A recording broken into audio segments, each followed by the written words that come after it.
জাতিসংঘের নবমতম মহাসচিব Antonio Guterres 4 দিনের সফরে তিনি এখন বর্তমানে ঢাকায় অবস্থান করছেন। আজ শুক্রবার তিনি বাংলাদেশের অন্তর্বর্তীকালীন সরকারের প্রধান উপদেষ্টা ডক্টর মোহাম্মদ ইউনূসের সঙ্গে কক্সবাজার উখিয়ায় শরণার্থী শিবিরে যান এবং সেখানে তিনি প্রায় 1 লক্ষ রোহিঙ্গা উদ্বাস্তুদের সঙ্গে তিনি ইফতার পার্টিতে অংশগ্রহণ করেন। এখন আমরা জেনে নেই যে অ্যান্তোনিও গুতেরেসের একটু সংক্ষিপ্ত পরিচয় আমরা জেনে নেই, তারপরে আমরা অন্য সংবাদে যাব। আর শ্রোতা, এই চ্যানেলটি অবশ্যই সাবস্ক্রাইব করুন। এই ধরনের অন্যান্য গুরুত্বপূর্ণ সংবাদ পেতে এই চ্যানেলটি সাবস্ক্রাইব করার কোনো বিকল্প নেই। তবে আমরা দেখে যাই যে অ্যান্তোনিও গুতেরেস সাহেব উনার সংক্ষিপ্ত পরিচয়। অ্যান্তোনিও গুতেরেসের জন্ম 30 এপ্রিল 1949। তিনি মূলত পর্তুগালের অধিবাসী। তিনি পর্তুগালের প্রধানমন্ত্রী ছিলেন 1995 থেকে 2002 পর্যন্ত। এই অ্যান্তোনিও গুতেরেস জাতিসংঘের মহাসচিব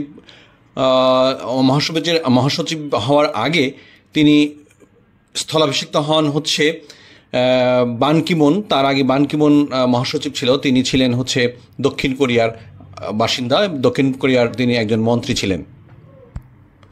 অ্যান্তোনিও গুতেরেস 2017 সাল থেকে তিনি জাতিসংঘের মহাসচিবের দায়িত্ব পালন করছেন এবং তিনি এখন পর্যন্ত জাতিসংঘের মহাসচিবের দায়িত্ব পালন করছেন। সামনে আরও হয়তো অনেক দিন তিনি দায়িত্ব পালন করবেন। এবার আসা যাক বাংলাদেশ প্রসঙ্গ। সংবাদ আগেই জানিয়েছি যে অ্যান্তোনিও গুতেরেস ডক্টর মোহাম্মদ ইউনূসের সঙ্গে উখিয়ায় প্রায় 1 লক্ষ রোহিঙ্গা শরণার্থীদের সঙ্গে তেনা ইফতার পার্টিতে অংশগ্রহণ করেন। এর আগে তিনি ঢাকার তেজগাঁওস্থ ডক্টর মোহাম্মদ ইউনূসের সঙ্গে সাক্ষাৎ করেন তার অফিসে। এই বৈঠকে অ্যান্তোনিও গুতেরেস বলেন, জোরপূর্বক বাস্তুচ্যুত মিয়ানমারের রোহিঙ্গাদের প্রতি সংহতি প্রকাশ করতে তিনি রমজান মাসে বাংলাদেশে এসেছেন।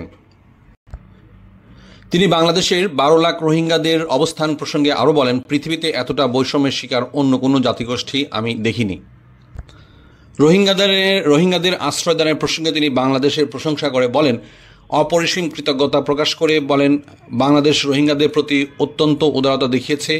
তিনি আরও বলেন, রোহিঙ্গা জনগোষ্ঠী আমার জন্য একটি বিশেষ বিষয়। জাতিসংঘের মহাসচিব বলেন, তিনি রোহিঙ্গা সংকট সমাধানের সর্বোচ্চ চেষ্টা করবেন এবং তাদের জন্য সহায়ক সংগ্রহকে অগ্রাধিকার দেবেন। শুধু শ্রোতা, এই সংবাদ সম্পর্কে আপনাদের মতামত জানতে চাই এবং আপনারা দয়া করে এই চ্যানেলটি সাবস্ক্রাইব করে আমাদের সঙ্গেই থাকবেন। ধন্যবাদ।